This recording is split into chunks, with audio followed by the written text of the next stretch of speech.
Thomas Jefferson, looking at his presidency from 1801 to 1809.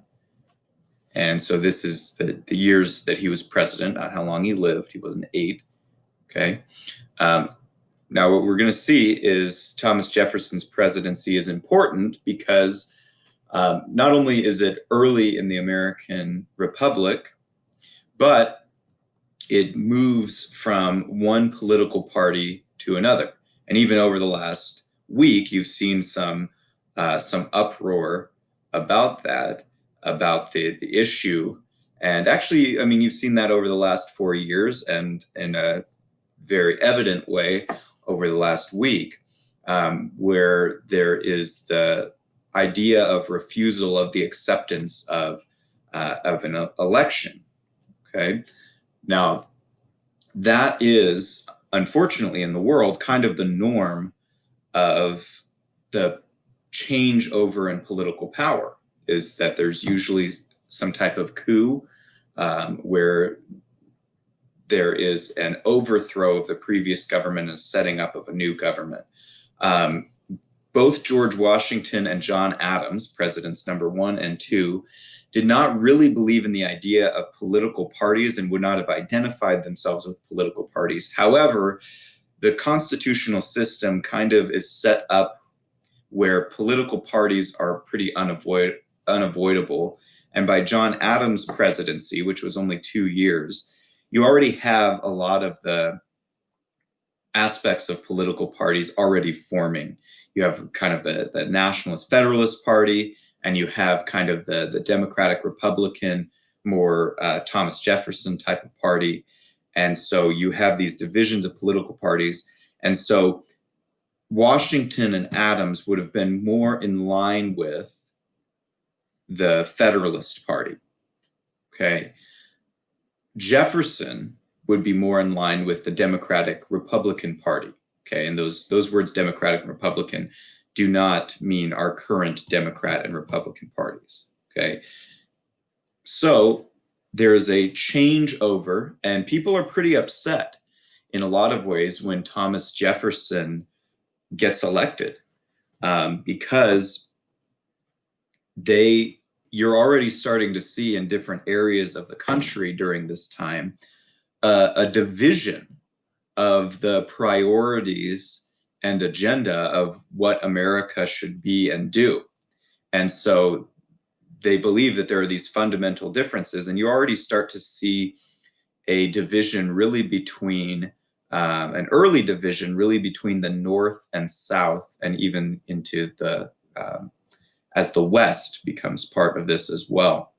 Okay, so we'll look at how did the presidency of Thomas Jefferson shape the history of the United States. Okay, so here he is, Thomas Jefferson, the 3rd president of the kind of Democratic Republican Party, which is a party more of limited government, prioritization of the states, rather than the US government being the driver of the agenda of the United States, and was seen as kind of more of the party of like small farmers rather than business, northern like business and industry. Although I don't think that was kind of the main point, even though a lot of farmers agreed with it. It was more the idea of limiting the reach of the government, and was against the idea of government and business joining together in a type of partnership that could benefit that business through the US government. So that's kind of why. So some people think that Jefferson just wanted a nation of small farmers rather than big business. But I don't think that's the main issue of why what Jefferson and the Democratic Republicans, their issues were with Northern business. Okay, the Electoral College, which is a process that you've seen with some obviously unusual circumstances this week, or I guess last week. So the Electoral College, if you remember, is the process by which we elect the president, that each state has a certain number on it, a certain score, And so why the Electoral College works this way, and it may have its imperfections, that is true, but the point of why they had an Electoral College for selecting the president this way is that each state is its own republic, and they wanted each state to have a meaningful vote in electing the president. If you just did a majority vote of like all of America, even when America was only this size, really what it ends up doing is removing the power from the states, and you end up with big cities basically just deciding elections for everybody. And so the Electoral College kind of spreads out the power for its arguable faults. But so the individuals, like for example in New York, people go vote, and then whoever has the majority in New York gets all of New York's, at this time, 12 points. Okay? You add these up and they come to a certain amount, and once they hit that certain amount, you have a winner. Today, it's 270 electoral votes that are required to win. But the Electoral College, oh, and the number here, like on New York, is the number of people that are in the House of Representatives, which is based on population, okay, plus the number of US senators, which every state gets 2. So New York would have 10 representatives in the House because they're a pretty populous state at this time. And then they have 2 senators, okay? So they vote, and the Electoral College comes to a tie, which it can do because it's an even number. And it has happened before. And the first time it happens is with Thomas Jefferson. Okay? Jefferson tied with Aaron Burr, which that name may be familiar because Aaron Burr is famous. He has a lot of different things that he could be famous for, but the number one is that he's famous for murdering Alexander Hamilton, fighting him in a duel. And that's tied in with this as well. So Jefferson, so here's another issue that kind of helped lead to this tie, is back in this time when people wrote their vote for president, you would write the name for president and who you wanted for vice president on the same paper. This ends up being an issue because as they get counted up, it starts to not be as clear who is voting for Jefferson as president and Burr as vice president, or Burr as president, Jefferson as vice president. So you used to vote for the 2 separately. And who would ever get the second amount of votes would become vice president. So Jefferson had actually been vice president before during the presidency of John Adams. So imagine if that system was still in place today, where the second place in the Electoral College ends up as vice president, right? Imagine the implications, okay? So people wrote it on one ballot. It's pretty clear, I think, that Jefferson was the one that people wanted to win, but he ended up, because of this process, tying with Aaron Burr. Now, when there is a tie, the tie is broken in the U.S. House of Representatives. It's the people's house. But it's not so simple because the people in the House of Representatives are there representing the people of the districts within their state. Okay, so if you have a state that has more people in it, there are more representatives from one state. So like California today has 53 representatives and Montana has 1, right? So you have those representatives from the different states and they are going to vote to decide. However, each state block gets 1 vote. Okay, so back in this time, New York would have 10 because of that 12 minus 2 for the senators. They would have 10 people in the House of Representatives. Those 10 would get 1 vote combined. So that means 6 out of 10 would have to decide at least. Georgia's 4 means that there would be 2 representatives from Georgia that would have to decide. Tennessee's 3 means that there is one representative from Tennessee. Okay, so there are different amounts of people, but they all get one vote depending on which state they come from. And so each state gets one vote. So as they kept voting, it kept getting locked into a tie, even in the House of Representatives. Alexander Hamilton, even though he is considered a philosophical enemy of Thomas Jefferson, they both did not like each other and disagreed fundamentally on their ideas of American government. Alexander Hamilton was very influential in New York. He also knew Aaron Burr. He also knew Thomas Jefferson. And while he had so much disagreement with Thomas Jefferson, he did believe that Thomas Jefferson was at least a principled man and believed Aaron Burr was just the type of person that would say anything that he could to get elected. And so Alexander Hamilton convinces the 10 representatives from New York to vote for Thomas Jefferson. Thomas Jefferson wins the election. Aaron Burr becomes vice president. But imagine who's not very happy about this situation. And that would be Aaron Burr. Now we start to see one of the reasons, there's actually more than one of the reasons why Aaron Burr moves toward challenging Alexander Hamilton to a duel.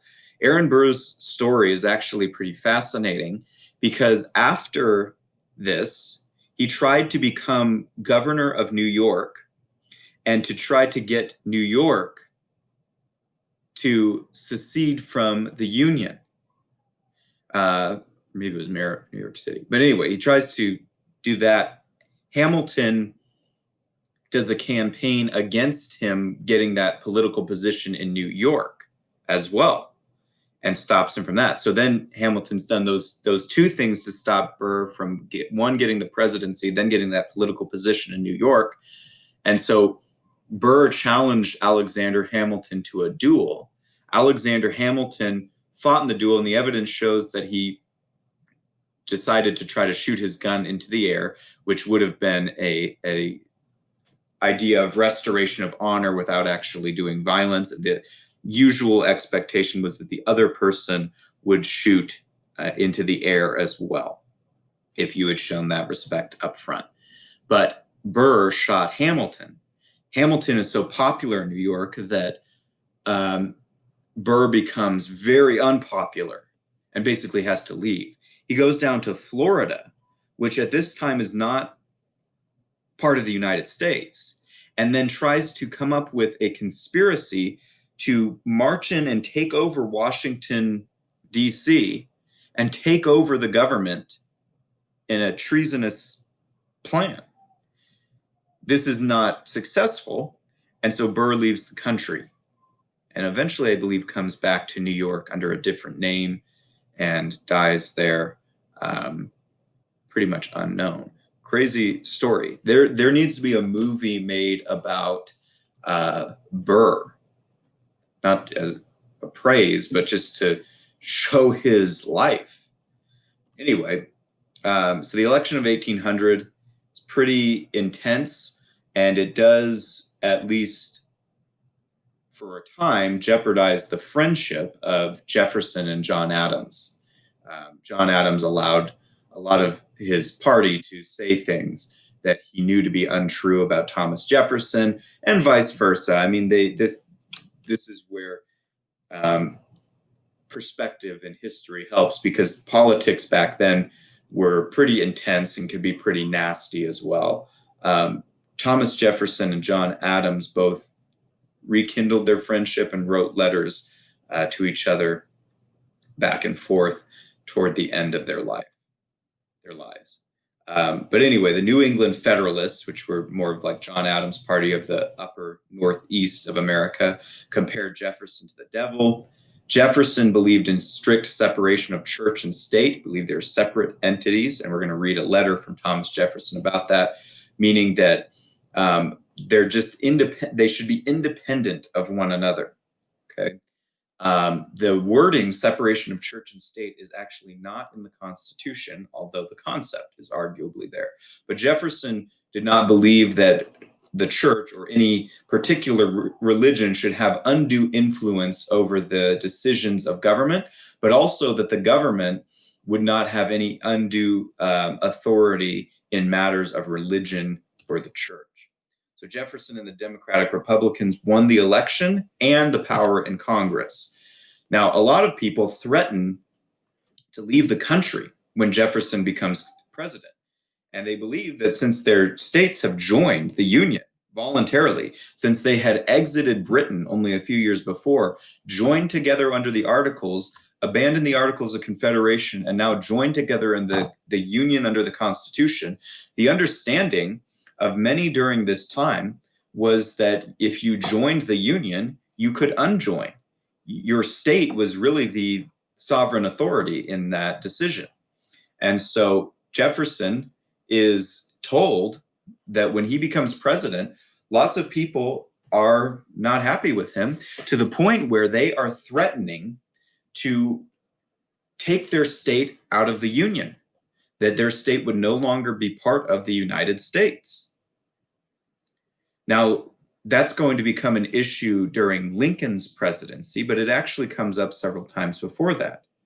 And it's actually the northern states that are threatening to exit. And they do so several times during Jefferson's presidency. But here are Jefferson's kind of priorities that he mentions. One is he mentions peace, and he could kind of, I think instead, I'm actually going to write this as unity. Now, there's kind of an issue with this. You know, people want to say, okay, let's have unity, let's have unity. But the thing is, that people who have been accusing each other of pure evil over a period of time, and then they win, and then they say, well, now let's be unified.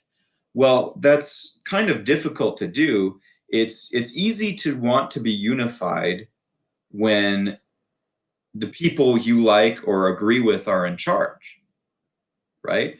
When you have power, it's easier to try to demand unity, conformity to something, but unity around what, you know? So, but Jefferson during his time, he said, look, we're all Republicans, we're all Federalists, basically saying, hey, look, we can all move forward together. Okay.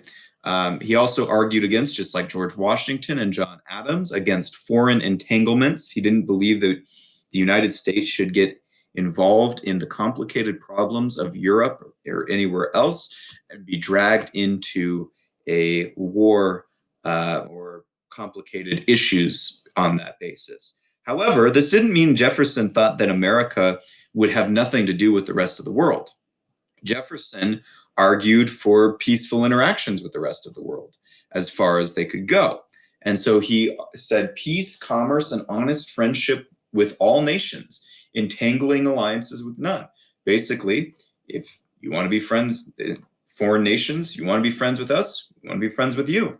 We want to trade with you. We want the benefits of commerce, and you can get benefit from us interdependently trading. We can have friendship, and we can be at peace with one another. And Jefferson, as well as Adams and Washington, believed that the way that America would have a unique role in the world was not through shaping its interests globally through involving itself in other countries, whether politically or militarily, but by serving as an example. And that was really what could be expected realistically in their minds. Now, people have different points of view on that. But Jefferson, that was his philosophy. He also, people were talking about exiting the Union. Now, Jefferson could have said, you don't have the right to do that. If you try to do that, we'll force you to remain, just like Britain. But Jefferson, remember, is the author of the Declaration of Independence, which is a statement of secession, where the American states, the American colonies, declared themselves to be states and declared themselves to exit the authority of the British government. So now, when Jefferson is president over the US government, and there are those same states that exited from Britain only a matter of decades before, threatening now, because of his presidency, to exit the United States, what is his reaction?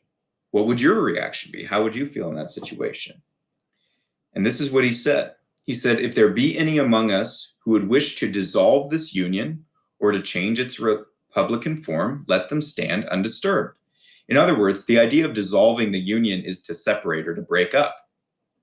Meaning, if they don't want to be part of the United States anymore, Jefferson said, that's fine. Let them stand undisturbed. They're going to interact, as long as they interact peacefully with the United States. He believed that that was their right. Or if they want to exit the Union by changing the form of government that they have, Jefferson believed it was the right of the people of a state to choose what type of government they would have. But to be part of the US government, you have to have a republican form of government, which means that you have to be a republic, means you have voting, you have representative government, you have a constitution, you have rule of law, and those things that make up what a republic is. But Jefferson didn't believe that that was the only way that government could be done, or that people couldn't choose something else. So he says, well, if people want to change that, they can exit the union and change their own government. It's really up to the people of the states to decide what type of government they will have and whether or not they will remain part of the union. Now, this is a major contrast, because you have Thomas Jefferson saying this in 1801, but in 1861, just a matter of 60 years later, you have Abraham Lincoln, where states have threatened and said that they have actually exited the Union. When Abraham Lincoln becomes president, his theory, and the dominant theory of that time, will be the national theory of the Constitution, which is that the states cannot exit the Union, because once you have joined, you have unjoined, and the Union is unbreakable. Therefore, a war can be fought to force states to remain. Okay, so there's a lot of changeover in perspective in 60 years. Okay. Jefferson also, we'll look at a letter of his, famous letter that's pretty short, where he writes about separation of church and state in his letter to the Danbury Baptists, who in their area were feeling that they were being persecuted by the majority Catholic population. And Jefferson writes a letter and sympathizes with them, even though Jefferson is not a Christian, very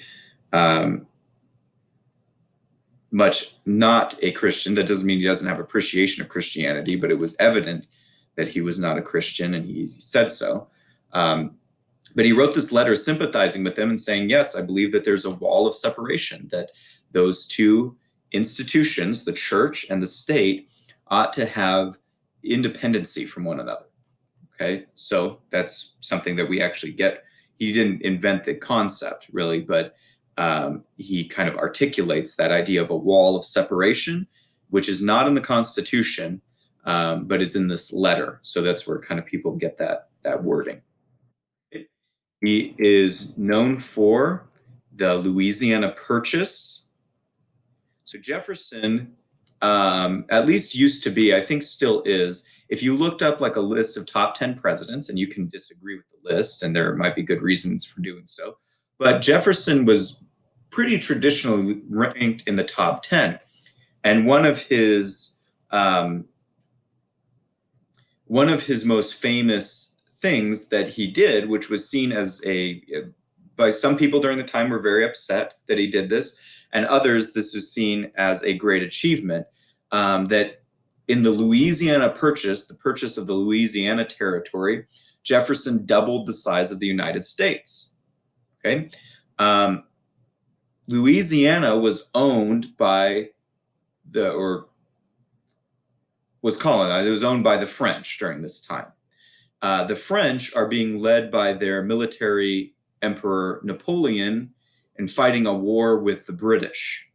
Okay, so they're fighting this war in which the French will ultimately be unsuccessful. Napoleon will be defeated.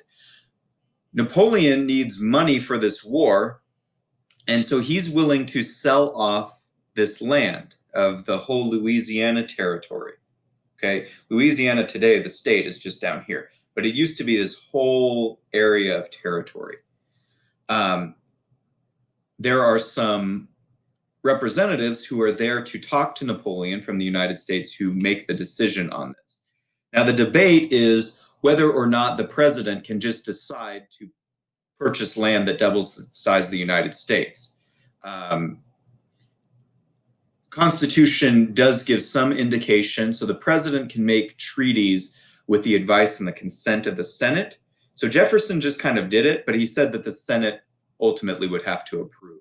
So Jefferson and 26 senators made the decision to purchase Louisiana, the Louisiana Territory, without Congress. So there was some question there of whether Jefferson really acted constitutionally.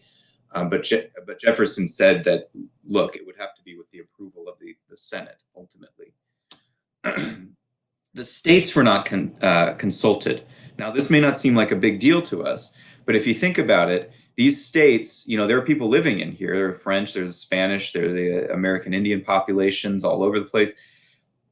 Now, Jefferson has majorly just changed the structure of the United States, which means that he may have changed the voting of the United States, that the populations who are here and who might live here and then grow up here may shift the balance of power.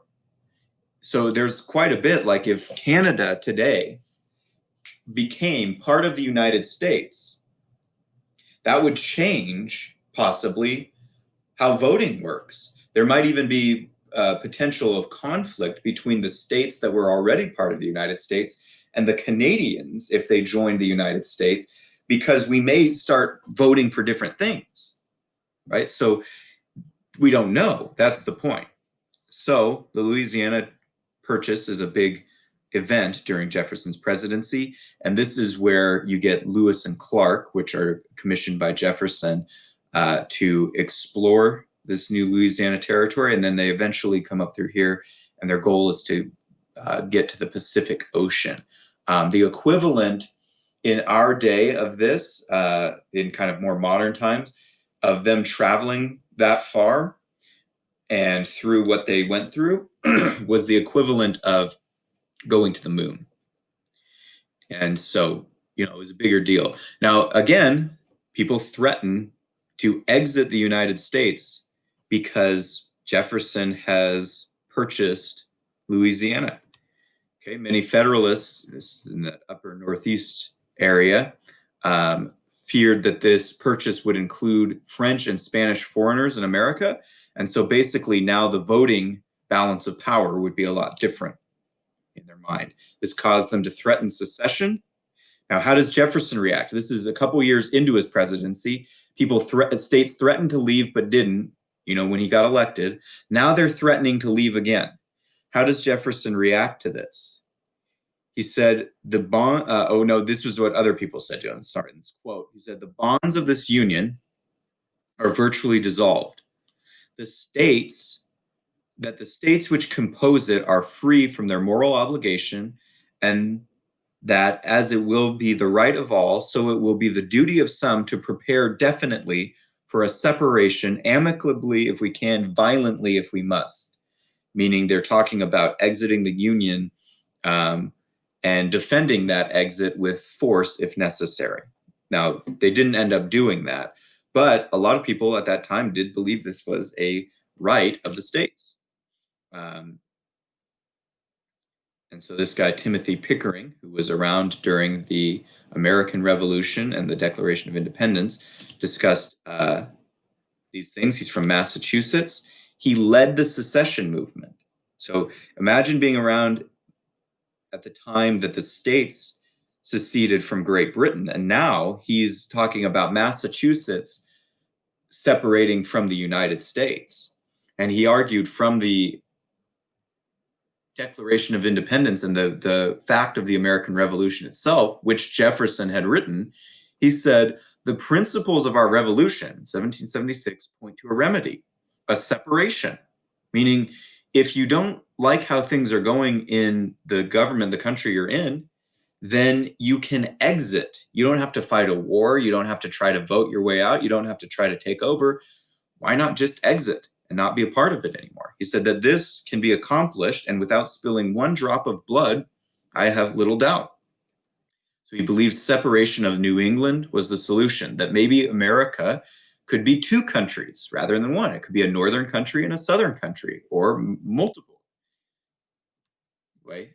This guy, the New York was needed to lead the secession movement. Aaron Burr ran for governor of New York. This is Aaron Burr. Hamilton told New York not to vote for Aaron Burr, and then Aaron Burr killed Alexander Hamilton in a duel, which is what I talked about earlier. So Aaron Burr was leading this movement to become the governor of New York, and then his plan was to convince the people of New York that New York should exit the Union so as not to be under the presidency of Thomas Jefferson and not to be part of the United States, which had just added the territory from Louisiana. But after killing Alexander Hamilton, Aaron Burr became so unpopular and left, and then this secession movement kind of died out. Okay, we're going to pause here and do a second part of this